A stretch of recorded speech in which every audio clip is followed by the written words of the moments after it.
Okay, part 2. We'll try again because the head unit Bluetooth came on and synced to the phone and then stopped the video for some reason. So that's the head unit in question. Came from Hong Kong actually. I've put some apps on it that I use, navigation and so on, Amazon Music, Netflix, YouTube and so on, but you have a full suite of whatever you want. It's very, very responsive.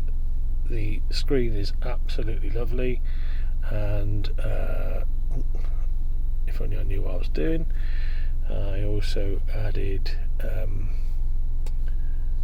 I can find it, go home, here we are. There's a nice little speedometer type app here, which is quite fun. It shows you all sorts of things, including compass heading and what have you. It's not required because the speedo has been calibrated into miles per hour, but it's just a big screen. Anyway, that's one of the upgrades on this one. Dual glove box, as in all of these, top and bottom, as you can see. Seats all very nice. A couple of USB charging ports down here that I've added, which are linked to the head unit. Cup holders here, another cup holder at the top there. Really clean throughout. It doesn't appear to have ever been smoked in. Obviously I don't smoke, but I can't guarantee that, but there's no marks anywhere, no cigarette burns, it doesn't smell of cigarettes, so I would say there's a good chance it hasn't been smoked in. And then turning around throughout, pretty spacious. So let's pop the bonnet and see what we can see under there.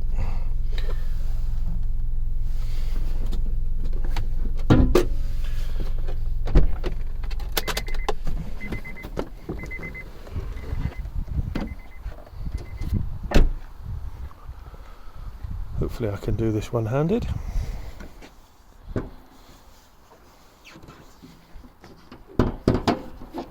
Yep.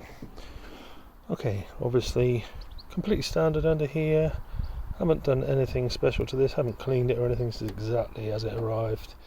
I personally imported this vehicle myself, so it hasn't gone through any of the regular systems, so people weren't importing it to make a quick buck on it. I did this myself. I've just put in a brand new 5-year warranty battery, which obviously very often they go a bit duff on the ship on their way over from Japan, so that shouldn't have anything to worry about for a few years. Clean under there, and then onto the bit that makes this vehicle unique, which is this passenger seat. So you can see it's a regular seat. This is factory fitted, it's not done aftermarket. I think most of these Japanese companies have a department within them that looks after adaptations of their vehicles. So on this button here, we push the button, you get a little warning sign, and the seat comes out of the vehicle. Now, obviously I'm here on my own, so this might get a little bit awkward to do, but it will come down. It lowers a passenger really low down to make transfer into a wheelchair or just getting in and out much easier for somebody with restricted mobility. My son's 12, he can use this just fine, just doesn't really like travelling inside the vehicle. To give you some sort of perspective on it, but literally comes right out of there. Now you can handle a significant weight. I won't tell you how heavy I am, but it lifts me up, and I'm probably a bit weightier than most. So that is a really good feature. It can be operated either obviously by an assistant or by the passenger themselves, because the button is on the edge of the seat there. It takes a few seconds really, probably no longer than somebody struggling to get in it without it, but certainly more comfortable and probably safer. It's a very clever mechanism,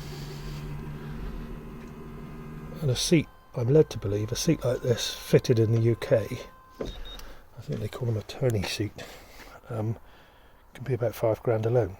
So in some respects it's a bargain. So twin electric doors, full set of mats throughout, original Honda mats. That driver's seat's in my position, I'm 6'2", so there's still plenty of room in the back here. And these fold in a sort of 60-40, centre armrest there. And then at the moment I've got it configured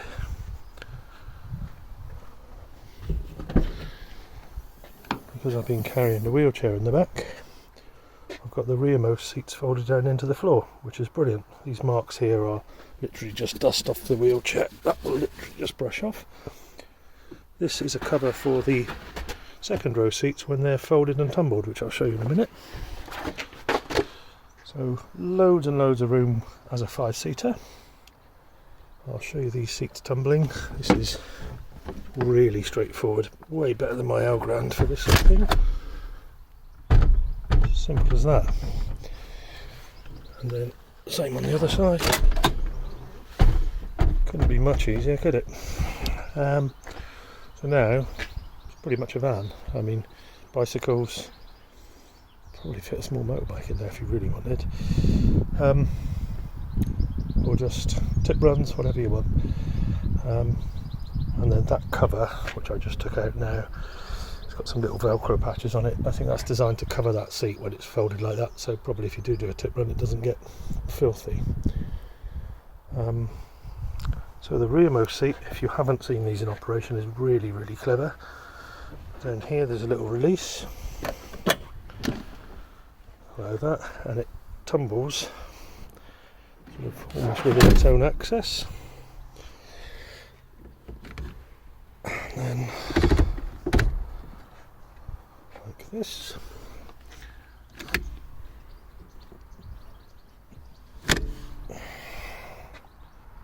That's that in place, and then you've still got a really usable boot space, including this sort of quite deep useful bit there.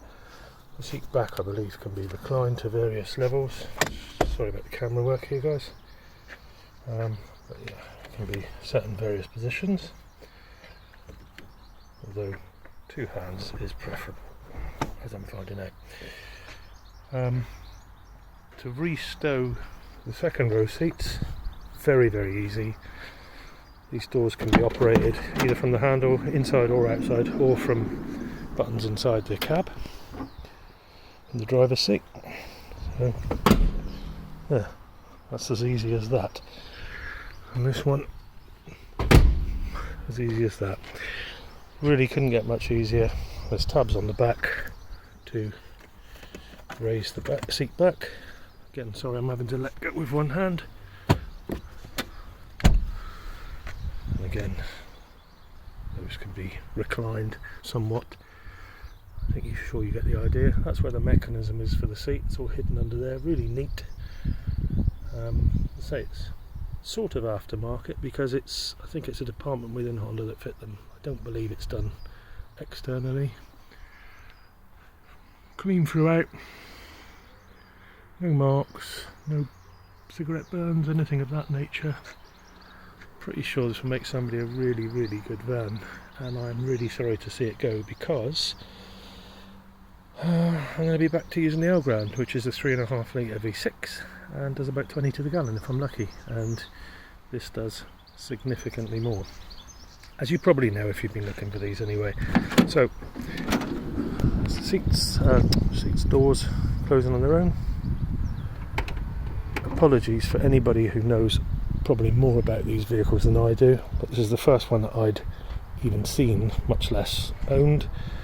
So for the benefit of anybody who hasn't seen it, I thought I would just briefly show you how things work, may give you an idea. Again, just to stow these seats, simple handle down here, pull that unlocks the seat. Once again, it's two-handed, but only just. There we are, the seat rolls, pull up the little tab, just sprung, and then these fold down. Really clever, really clever. And it's a great package. It's actually quite a lot smaller than our Elgrand, but I'd say the interior space seems to be equal. I don't know how that's possible, but it really does, and certainly the design quirks make it more user friendly. Definitely has a lower loading lip. I think that's because it's front wheel drive rather than rear wheel drive, so I find this much easier to put things in the back, particularly the wheelchair and so on. Yeah, hopefully the video is of use to someone, and if you've watched it this long, then you're either a sucker for punishment or you're really interested in one of these. Thank you.